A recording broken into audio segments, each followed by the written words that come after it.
naman ang issue ko, pero love kita. Shout out, Tita Mel. Hello, bestie. Akit ka na, hindi na ako galit.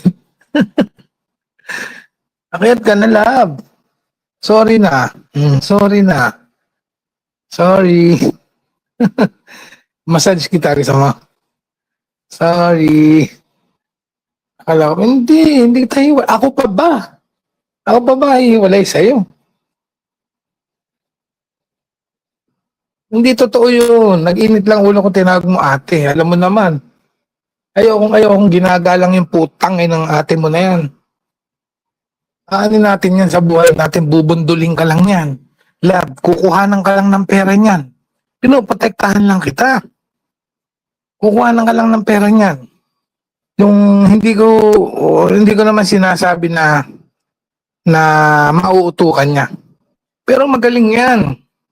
Ang tapang mo maghamulang hiwalan, mamaya yan. Hindi naman. Ikaw naman, hindi ka na mabiro. Nagbibiro lang naman ako. Huwag kayo mag-away dahil lang sa isang hampas lupa. Nagbibiro lang naman ako, bestie. Love, umakit ka na lang. Akyat ka na lang. Di na ako galit. Ang ina nawalay antok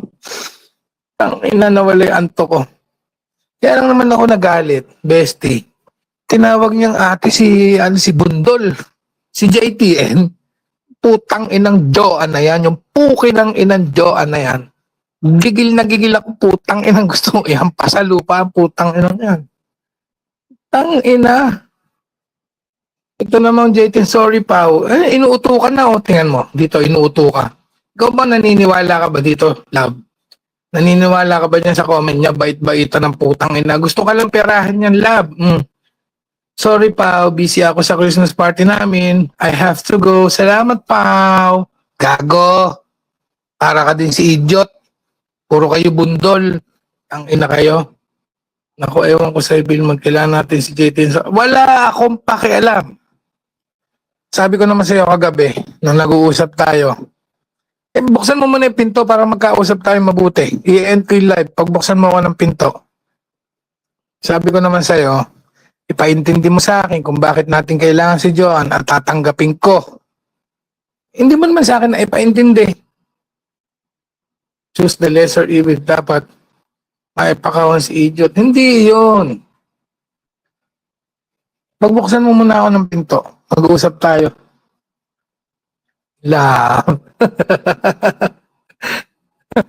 Hindi naman pera ni Galis yun. Tama! Ang alam kong irespeto yan. Ang alam lang irespeto niyan ay yung may pera. Yun nga ang ginagawa eh. Nakikipagmabutihan kay Pao. Dahil hihinga ng pera. Alam niyo naman yan, pinaglihi sa pera. Pinaglihi sa pera, yung putang inang Joan na yan. Ano ba mapapala mo dyan, love? Mas malakas kaso natin kung andyan si Ate Joan and Mike. No. Mali yun. Hindi tama yun. Kung pinakit mo lang kanina yan, susuntukin ko dito, putang inang yan. Pinakit mo, susuntukin ko yan. Putang inang yan. Pag nakaamoy ng pera, putang ina. Parang naglalanding pusa. Tang ina, ikot ng ikot din putang ina. Hindi naman kayang patunayan na hindi siya bundol. Tang ina. Hindi mo masusuntok sa taas ng buwan. Kaya ko suntokin yan dito. Pakatin mo ako kakausap. Di kayo na lang mag-usap. Hindi, umakyat ka. Umakyat ka, nandiyan hagdan. Nandiyan hagdan at lalayas na ako. Uuwi na akong Baliwag. Maiwan ka dito. Hindi ako makikinig. Sabi ni attorney, kailangan natin ng credible. Credible? Putang ina, baka edible. Kakainin ko ng buhay ang putang inang yan. Okay ng inang Joan na yan ha. Putang ina na yan. Joan, putang ina mo. Puki ng ina mo ka. Huwag mong gamitin si Pao para hindi ka mabanatan. Takot na takot ka sa akin. Putang ina mo. Puki ng ina mo ah. Kaysa magbayad tayo sa appearance fee. Ako na magbabayad. Hindi na. Ako na magbabayad. Huwag mo naintindihin yun.